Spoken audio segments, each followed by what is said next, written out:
This is Abnormal Entertainment.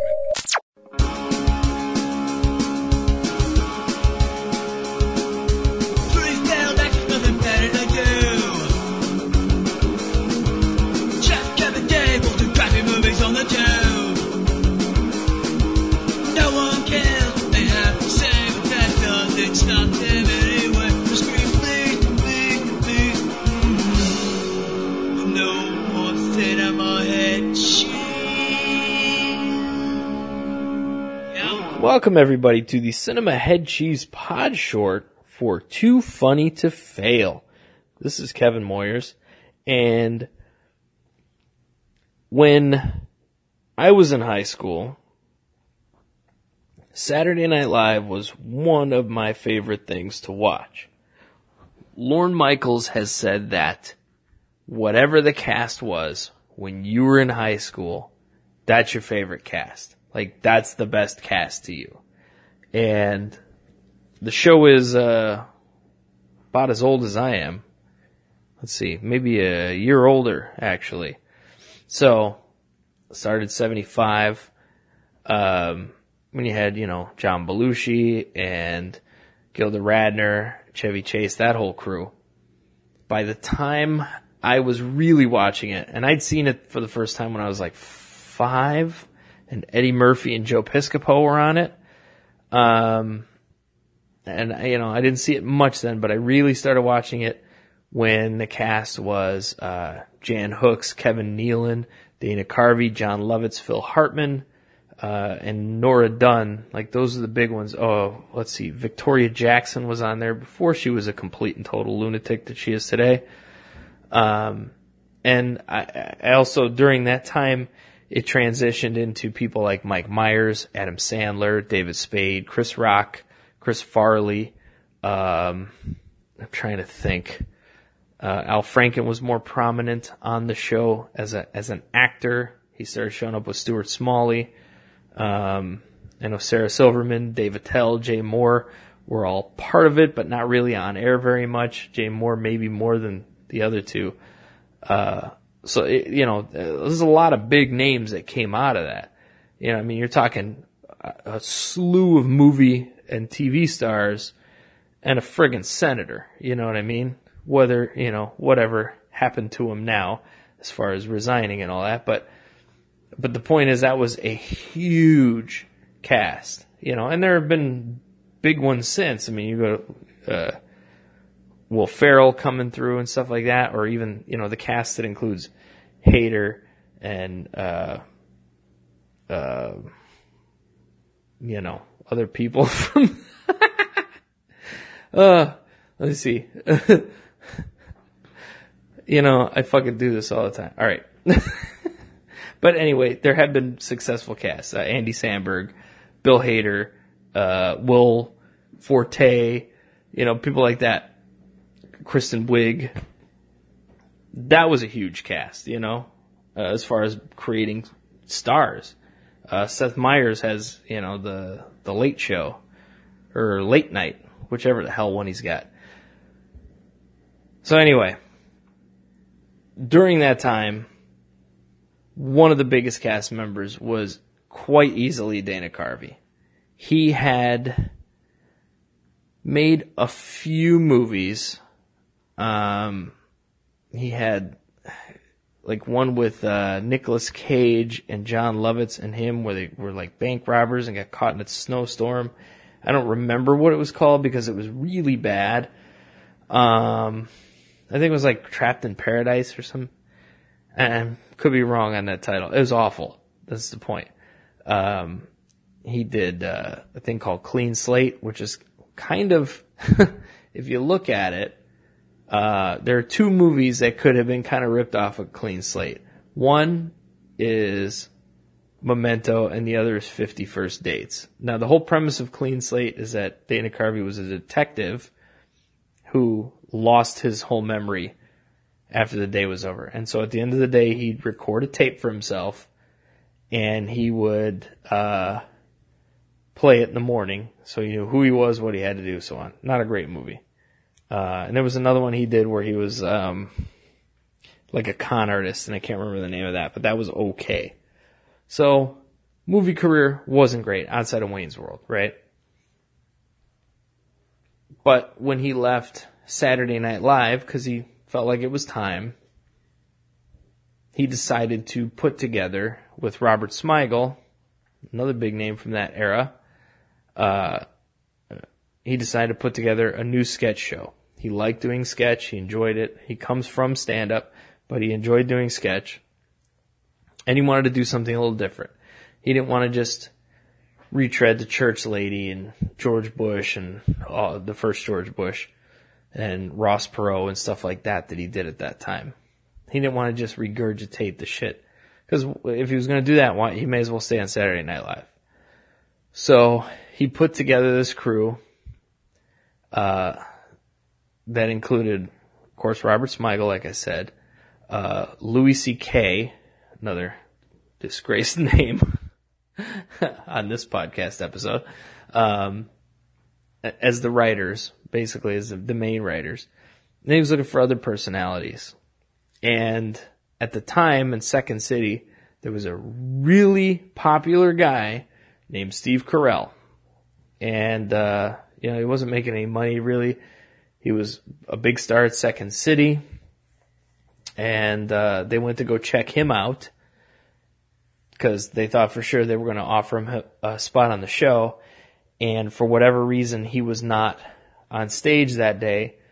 So instead, they got to see his understudy, whose name was Stephen Colbert. So, yeah, Carell and Colbert were at Second City together. Colbert was his understudy. Long before The Daily Show. Long before where they are now, of course. And so they hired Colbert, hired Carell. So they had these guys on. They hired other cast members who are less recognizable. But they got set to do this crazy comedy show. And initially, someone said, let's go to HBO with it. We can swear, of course. We can do whatever we want. And it's not going to matter. We're going to get away with whatever we want to get away with. And if they cancel it, whatever. But we'll have free reign to go crazy. And that's what they wanted to do. They wanted to push it.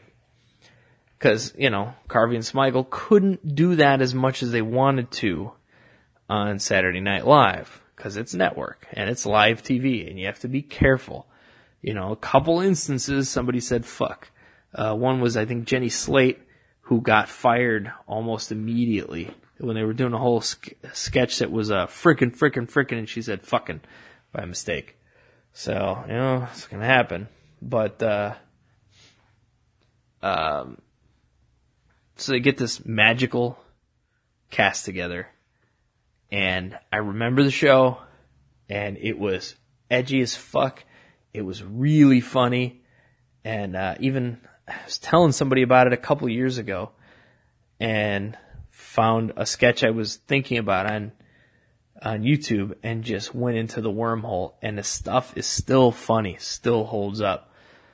So you're thinking, now, here comes the title, Too Funny to Fail. If it was so good, what happened?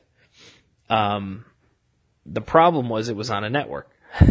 And it was a network that was expecting, he's bringing the church lady and all this dumb shit that he walked away from. Which, of course, he wasn't.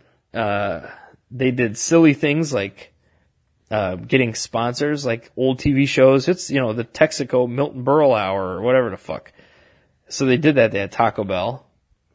And then they went after Taco Bell. I mean, they were only intended to be one-offs. And they get a different sponsor every week. And Taco Bell acted like, after people were upset with the first episode, and I'll say why in a minute, like, oh, we ditched them, which they didn't. And then they had like Mug Root Beer, which was new at the time, and a Pepsi product. And well, Mug ditched them, so now Mountain Dew, it's all Pepsi. Like they had like 5 in a row that were all Pepsi products. But people were sitting there, and by the way, also same company as fucking Taco Bell. So that's the crazy part. But they had all this kind of chaos going on. And the reason it went a little crazy is because the way they set it up Home Improvement as their lead-in. Now, Home Improvement was Tim Allen's first sitcom, or successful anyway. I don't know if he did any other pilots before that, but his first successful sitcom, and it was a very, very family-oriented show, and which is not how his stand-up is. So they thought, oh, awesome, Tim Allen.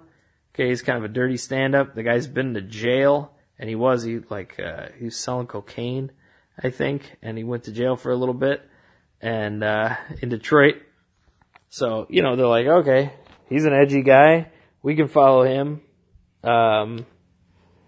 And they tanked in that time slot. And Smigel, having never seen an episode of Home Improvement, which had been on a couple years at that point, he finally watches an episode, and he's like, oh, fuck. This is why we're not retaining the audience. It's not the right audience. And the way they started their first episode was by Carvey playing President Clinton, and he had a bunch of nipples so he could breastfeed like kids and puppies with it. And they had puppies drinking from his fake nipples that were lactating like crazy. It was so fucking crazy, and people were so upset by it. And it was just one offensive thing after another on that show. Carvey and Colbert doing Skinheads from Maine, and they're just like sitting back going, yep. You know what I don't like is the Negroes, And it's just fucked up. All kinds of crazy shit. And then they had, mild-mannered stuff like, what is Fabio doing right now? And it's just Steve Carell laying on a couch shirtless with a long hair wig, and he starts shaving his chest. It's just like, I don't know why that makes me laugh so hard, but it's funny. It's good shit. But week after week, there were just people upset about what they were doing. All these horrendous things that just didn't belong on primetime television. And, they only made it like 8 episodes. But it was too funny to fail. I mean, clearly, it was so good, but it was not in the right place. And, there's a lot of funny stuff in it, a lot of good history on Carvey, a lot of good history on Carell and Colbert together, Smigel. Louis C.K. is not in the documentary, although it's a new release on Hulu, so maybe they cropped him out. I don't know if they talked to him at all. It's possible. I mean, they did talk about him. You have to. It's part of the history, but they talked to everybody except for Louis C.K., and I don't know if he just didn't do it. Like, they had footage of him on Conan talking about it and stuff like that, but I don't know. I just, I'm not sure on that one. So, but, yeah, it's just, the one thing that really killed me one episode was, they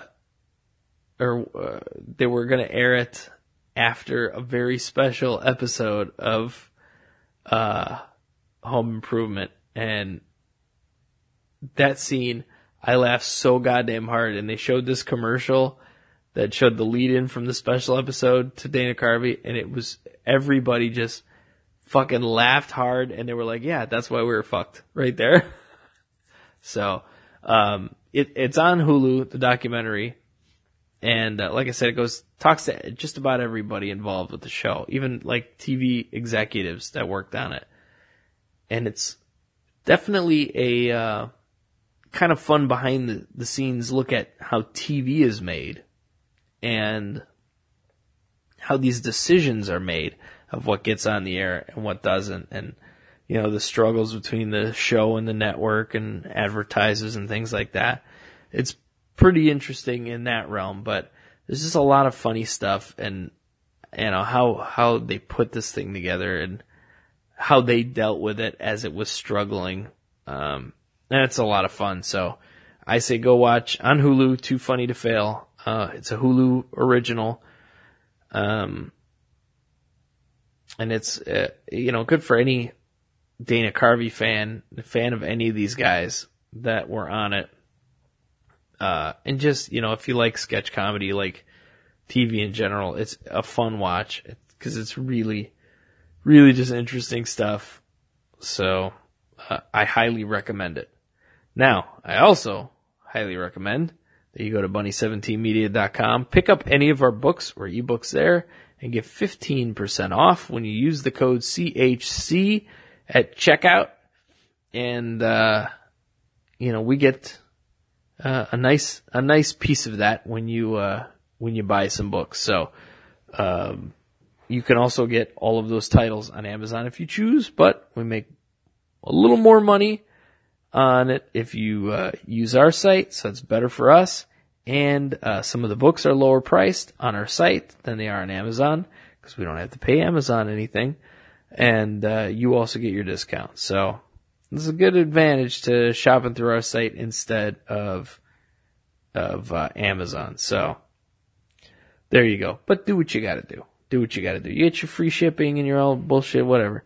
Your Prime membership, good for you. Good for you. Just buy a goddamn book, will you please? Thank you very much. I like it. All right.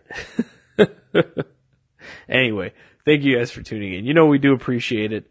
When you tune into any of our shows, it keeps us going. And we're about almost 8 years strong here. So keep it up. Keep tuning in. Do appreciate the download numbers lately. They've been really great. And I've been saying really, really too many times in this episode. So this is the last one I'm recording for the night. So I'm out of here. Good night. Good luck to you. And we'll see you next time.